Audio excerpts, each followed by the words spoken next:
Mandala est une entreprise créée en 2018 et elle est spécialisée dans la vente à domicile de bijoux composés de pierres naturelles. Leurs bijoux sont entièrement montés en France et la société emploie une dizaine de personnes. En 2021, elle a expédié plus de 20 000 colis et elle compte environ 1500 conseillers actifs à travers la France, la Belgique, la Suisse, mais aussi le Canada et affiche une croissance de 80% sur l'année 2021 par rapport à 2020. Des pierres naturelles, des bijoux dans Smart & Co avec Alexandre Desfaites. Bonjour. Bonjour. Bienvenue. Vous êtes le président, le fondateur de Mandala. À vos côtés, Laure Boucher. Bonjour. Bonjour. Bienvenue à vous aussi. Merci. Vous êtes top manager chez Mandala. Donc, on parle de pierres. Vous êtes venu avec certains de vos produits. Vous l'avez créé en 2018, c'est ça? C'est ce qu'on a vu. Avec quelle idée? Qu'est-ce qui vous a donné le déclic, là, l'envie? Alors, je suis un féru de voyage. Ouais. Donc, c'est vraiment la rencontre de différents pays qui m'ont donné l'envie de pouvoir proposer un petit peu ces bijoux qu'on peut trouver dans l'ensemble de ces pays. Mmh. Et donc, on a commencé au début, dans un cercle d'amis, à proposer en effet des pierres venant de ces différents pays, Brésil, l'Inde, la Thaïlande, la Russie ou encore Madagascar. Mmh. Et donc, c'est ce qui a fait naître un petit peu le projet de pierres en import direct en France. Alors, de quelles pierres on parle? Parce que ce n'est pas forcément les pierres précieuses qu'on connaît les uns et les autres, les plus connues, rubis, diamants et compagnie. C'est de quelles pierres on parle? C'est ça. Alors, on n'est pas sur de la pierre précieuse, on est vraiment sur de la pierre semi-précieuse. Comme par exemple, ici, on a de la labradorite, de la pyrite, de l'améthyste, ou encore ici de l'améthyste. Le but, c'est vraiment d'avoir de l'objet décoratif ou alors des bijoux qui sont montés en France. Et donc, oui, donc ça, c'est une dimension importante, l'assemblage en France. Ça veut dire quoi? Vous avez des ateliers pour le faire? C'est ça. Donc on a un atelier sur Colmar où on produit et on fait le montage de nos bijoux. Donc il n'y a pas de montage de bijoux à l'étranger. C'est quoi le modèle de distribution des pierres et des bijoux Mandala? Alors aujourd'hui on est à 98% via la vente directe. Donc la vente directe c'est via soit de la vente à domicile ou alors de la vente en réseau, sur les réseaux sociaux par exemple, ou encore en salon ou sur des événements. Donc, pour réaliser ces ventes à domicile, vous avez autour de vous des conseillers, c'est ça? Vous les appelez des conseillers? On a des conseillers. Donc aujourd'hui, on a fêté les 1500 conseillers chez Mandala, actifs, en France, en Suisse, en Belgique et au Canada. Et comment on devient top manager, puisque c'est le cas de Laure Boucher? Alors, top manager, on y arrive avec deux indicateurs.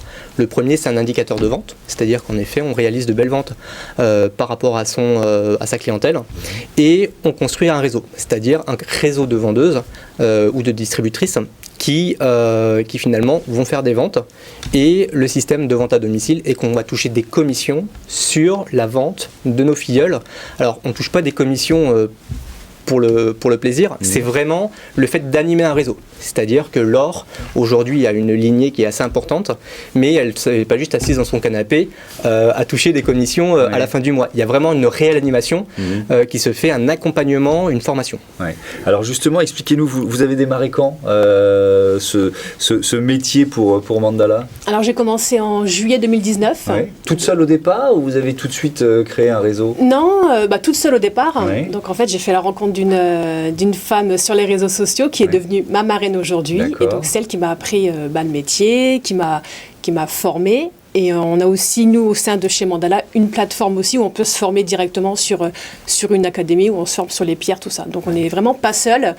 Et après, en fait, pour se créer une lignée et toucher des commissions, en fait, il faut faire du recrutement. D'accord. Voilà. Donc vous avez recruté combien de personnes? Moi, dans ma lignée, on doit être à peu près une quarantaine. D'accord. Mais après, ces filles-là, elles-mêmes recrutent, et ça recrute, et en fait, ça fait plusieurs branches. Et donc, en fait, ça fait vraiment un gros réseau. Comme un arbre généalogique, en quelque sorte. Et vous êtes en Picardie, c'est ça? Dans le sud de l'Aisne, oui. C'est quoi est-ce qu'il y a des pierres un peu vedettes, celles qui sont les plus demandées, ou est-ce que ça varie? Est-ce qu'il y a des modes, tiens? Des modes, non. Les pierres les plus connues, on va dire, c'est la labradorite et l'améthyste. On va dire que c'est des mots en fait qui parlent. Ça, les gens connaissent.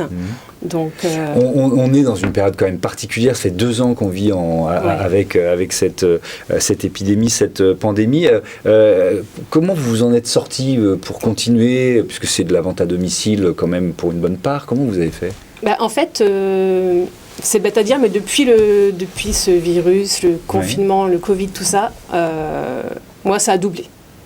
Parce que les gens s'intéressent à leur intérieur aussi. Donc, oui, c'est ça, mais je pense que les gens qui sont restés aussi chez eux à domicile ont beaucoup surfé sur les réseaux sociaux. Et en fait, il y a eu un gros développement de vente sur les réseaux. Et les gens s'intéressent beaucoup maintenant aux pierres naturelles, à tout ce qui est bien-être. Et bon, comme je dis, ça fait de mal à personne. Donc, c'est beau, voilà, ça fait du bien. Voilà, c'est beau. Donc ça veut dire que la part de vente sur les réseaux sociaux est devenue plus importante que celle du démarchage à domicile ou de la vente à domicile, c'est ça? Oui. Ah oui. Et c'est vrai au niveau national, ça? Oui, c'est vrai au niveau national. On a dû s'adapter. On était vraiment spécialisé dans la vente à domicile. Et quand on a annoncé le confinement, la société est jeune, donc pas forcément de gros moyens de survivre. Donc on a en effet dû adapter le modèle. Et on a adapté le modèle en formant l'ensemble de nos conseillers finalement aux réseaux sociaux, à faire des réunions sur des plateformes de réunion en ligne. Et ça a vraiment fait évoluer la société. On sort de la période de Noël, ça a bien marché? Oui, alors moi j'ai fait des marchés de Noël, donc novembre-décembre, mais par contre plus calme qu'il y a 2 ans. Avec tout ce qui est restrictions. Dans les marchés de Noël, je peux comprendre que ça a été un peu plus calme. Sinon, c'est la période phare de l'année pour vous, Noël, de manière générale? C'est la grosse période. Novembre et décembre. Parce que novembre, c'est la préparation des cadeaux, tout ça. Donc, novembre, c'est une grosse période. Vous nous l'avez dit, vous assemblez les bijoux en France. Et les pierres, elles viennent d'où? Par quel réseau vous les trouvez, en fait? Alors, en fait, c'est vraiment du réseau. On a commencé avec, en effet, un producteur en Inde. Et derrière, il avait un contact sur le Brésil. Et de ces 2 contacts, on a réussi à tisser une toile, en fait, à travers le monde. En rencontrant dans le pays différents producteurs, en allant sur place aussi, en rencontrant des personnes. Alors des fois, avec le Covid, aujourd'hui, on se déplace beaucoup moins, mais on arrive souvent à les rencontrer sur l'Europe. C'est-à-dire que chacun fait un bout de chemin et on arrive à se voir, en effet, pour échanger sur des futures productions. Ça veut dire qu'il n'y a pas forcément d'intermédiaire entre celui qui produit la pierre et vous, c'est ça? C'est ça. En fait, le modèle Mandala, c'est vraiment d'être plus près de la production. Donc en effet, 80% de nos producteurs, ce sont des personnes qui font l'extraction de pierres. Et ben voilà, on a découvert Mandala et ces pierres semi-précieuses, une autre entreprise et ses chiffres clés tout de suite.